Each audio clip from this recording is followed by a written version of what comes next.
When you come back to the res, they expect you to share your knowledge with the people. But when I did that, I was met with crooked tribal officials, toxic masculinity, heteronormative, patriarchal slobs that told me I'm not welcome. So it felt like my first journey was all for naught. We're still landless farmers. They expect us to return home to share our medicine when there's no avenues for support or resources.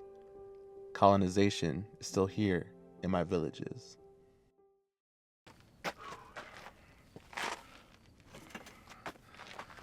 Whew. Good morning. Today is actually August 10th of 2023. So we're doing this in the morning of the Pueblo Revolt. So yeah, good morning everybody. It's a lot that's happened since 2019 to now 2023. We all went through a collective trauma together, but I definitely feel inspired because I went back to learn some of the teachings that I got to learn from Clayton PoPay and Mr. Louis Hina, and all the different teachers that we had and presenters during the 2-week Traditional Native American Farmers Association course. And I'm just really fulfilled with doing that program again, because it's been a pretty stressful couple years. We returned to the Pueblo of Laguna, where we wanted to make a change in our community, bring all the knowledge and experience that we had back into the community so that we can do some proactive changes in terms of doing our food security, addressing some of the mental health issues that are plaguing our community. So it was just a lot. And so I come back into the community. My family members don't really understand what I'm doing in terms of like the projects and the initiatives that I want to create here in my community.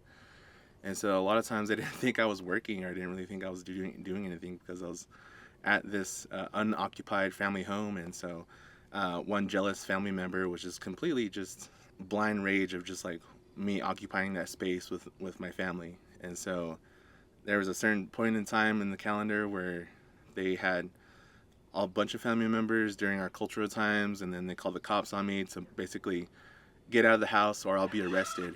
And so that was one of the crazier times that we had to deal with. So we left that night, and we would go back during certain times and just get some of our luggage and just come back here to our current space here, which is like in Siema Village.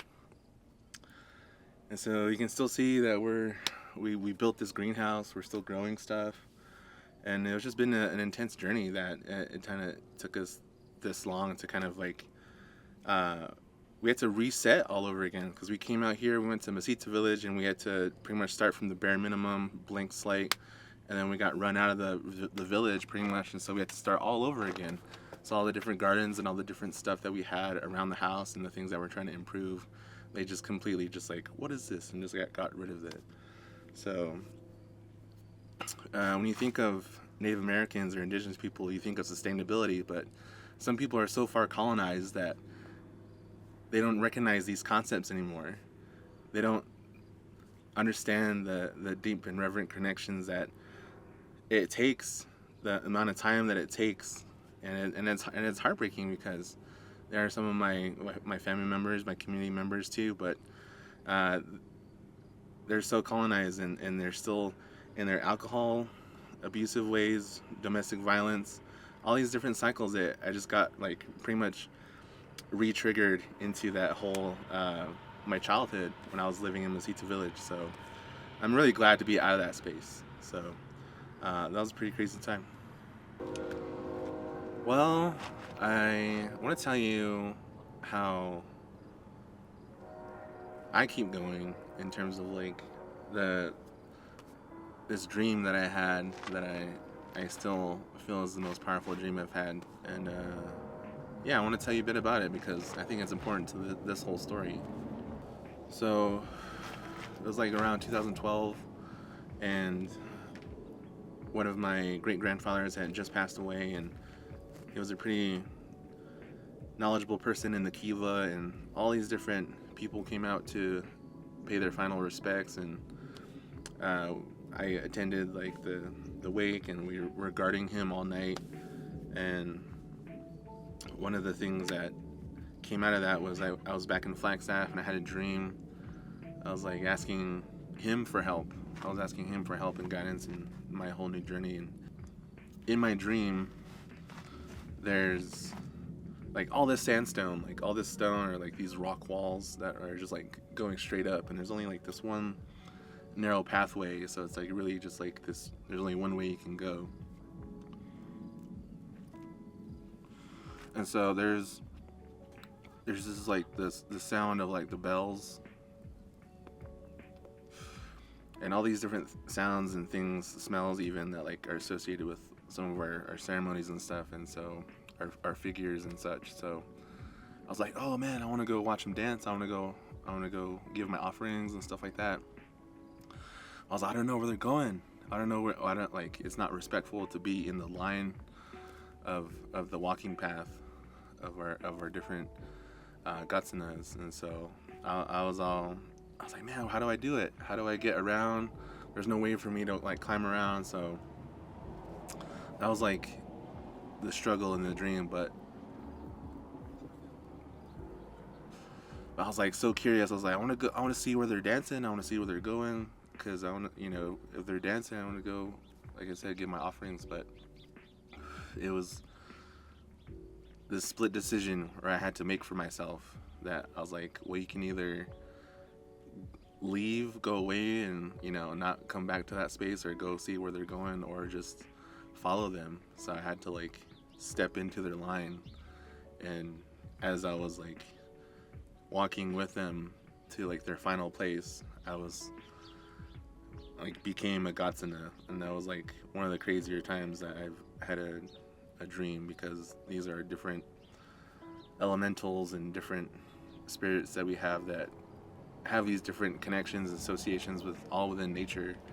And that was just a constant driving dream, and I felt that I got to pretty much recreate that, in a sense, where I went to Chaco Canyon, but while at Chaco Canyon, I walked that whole path to the big plaza space, and where all the kivas and stuff are at, and I presented myself to all the spirits and all the ancestors that were over there, and just tell them where I'm at, and and where I come from, and what I'm doing. So I was just really excited to keep that dream going, and knowing that dream had a purpose, because I felt that there was a super deep meaning that I felt like I've been constantly finding the meaning behind that.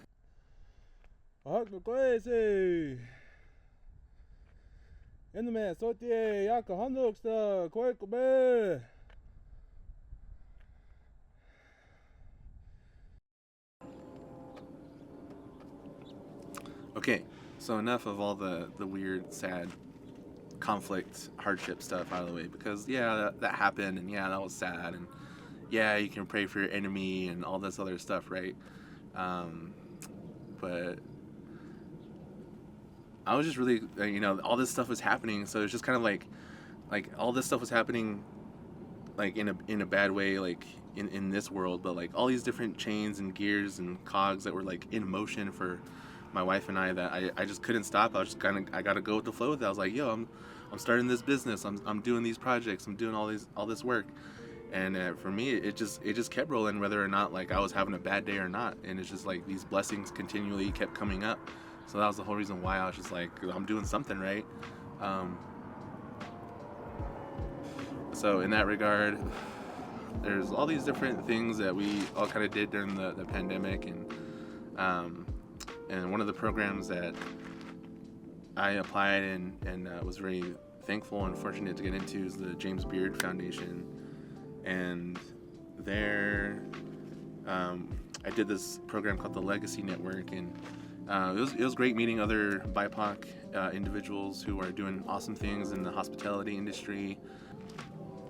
So Chef Alina Terry, her and I just remained friends, and this past spring in March in 2023, we both went to France, and this program for the culinary diplomacy program with the James Beard Foundation and the U.S. State Department. And so that was like the jam. It was a moment to share my first film and do a cultural exchange. We met so many chefs. And then they were doing such cool work and how they're running their restaurants in terms of like sustainability concepts, their workforce, like everything that they're doing is a representation of themselves. And so I just thought that was like some of the most amazing experience I needed to have, like as a young chef coming up in the game. For the eggs, we make pumpkins for the eggs. Tu les épluches pas? T'empêches pas la peau? Ouais. You keep the skin. Keep the skin because it's better. Oh yeah. This is organic because we buy maybe 80% directly for the farm. Directly. And there's all these different experiences that we had. We went to Rungis, which is like this international marché, where it's like one of the biggest markets ever in the world. And Bonsoir, mon ami. We're out here in Paris. It's like a little before 4 a.m. and we're gonna go to a pretty famous market, and I'm still pretty wiped from yesterday. We had a big dinner that we executed for the U.S. ambassador here in France. So it was a pretty intense day, but now we got to go out and check out some of the city, meet some other folks, and do some more outreach and cool stuff. So start of the adventure. Just wanted to capture this moment because it's pretty crazy right now, but enjoying all the time out here. So peace. They have these huge pavilions, these huge type of warehouse-looking buildings. They're just full of a certain type of food. So they had the raw meats, then they had the poultry, then they had the different fruits and vegetables, then they had the flower pavilion too. But those are some of the experiences that we got to check out, and then also just having the like I said, the cultural exchange, because there was a couple of times where we just were able to sit down with a crowd, show a couple of our films, and we had this pretty unique discussion with even other cultures, but with people who are just living in France or living in Paris. So they were definitely interested in learning about other Amerindian, which was like a crazy thing to experience, but gave my whole trip to France a whole purpose, which is something that I was like pretty, like you have this sense of like the imposter syndrome type of thing, but at the same time it's like I'm the one that stepped up or applied for these programs, so I'm just really thankful for all this awesome work that is currently happening. Yeah, I feel since doing that film and just the concept of it, feeding PoPay and the Yucca Corps, is just, that was my message, that was my call for those who are doing all this work in revolution, but in regards to food and using food as a platform that causes rebellion or gives direction to the people that are that like, as I mentioned in some of my research papers before, it's a hidden transcript to where people know what's going down, but you don't have to say it, because if you're supporting a small business that's indigenous, that's a form of revolution. That's a form of revolt, because you're engaging in an indigenous-based economic system where that's also involves kinship and other things like that way. So I'm just, man, it's really cool right now. I've been able to help Chef Ray Naranjo on his food truck too, which has been amazing, and I'm really super stoked for him. Chef Ray has been a huge mentor of mine as well. We used to work at the Indian Pueblo Cultural Center together, and I was the film guy, and seeing him work, and then also seeing a whole brigade of indigenous chefs in that kitchen.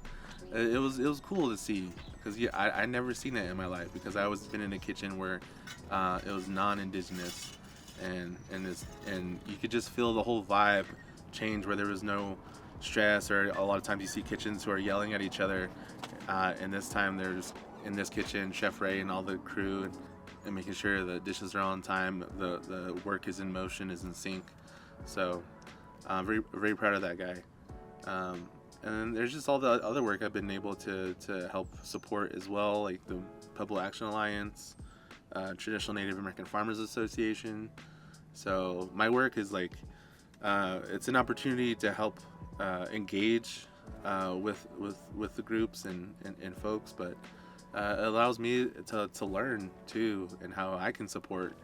And so that's really the basis of me doing films and me doing all these different projects, because I think it's a way for me to like advocate and advance this discussion of what's currently going on of since then. And so I've met like award-winning chefs from the James Beard Foundation. I've met folks who've competed and won on Iron Chef America, you know, all these different folks, like all farms, all the different farmers around, not just in New Mexico, but around the country too, they're doing innovative stuff. And so I just want to be able to give a bit of my lens and my eye and what catches my ear to the story of a food revolution. So yeah, I'm excited to keep bringing these to y'all, and I hope that you find the time and ways to support the things that we're doing.